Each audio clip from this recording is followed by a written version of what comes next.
इथे सगळे 50% महिला 50% पुरुष आहेत।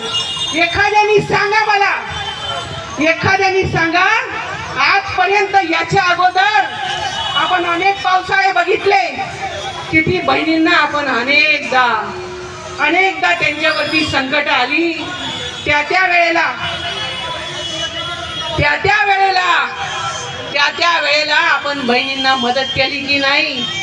आपण आपल्या भाकरीतला अर्धा भाकरीचा तुकडा बहिणींना दिला का नाही? अरे जाहिरात केली का रे कधी?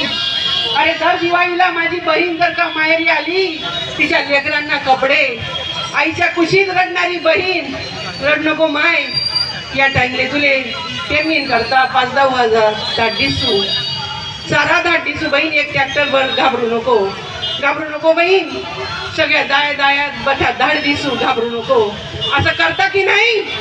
जाहिरात केली का? मग या तेव्हा लाडक्या नव्हत्या का? हे आत्ताच कस काय लाडक्या झाल्या? हे राजकीय द्वेषापोटी केलेलं गणित आहे।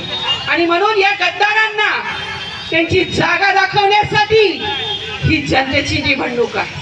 तुम्ही मतदार राजा आहात। मी सांगितलं की आजपर्यंत कोणत्याच दादानी काहीच बॉम्ब पाडलेली नाहीये, पण बॉम्ब त्यासना घरमावी जायले, आणि तुम्ही अजून बी रस्त्यावरती आंदोलन करा का काही करा, काहीच नाही।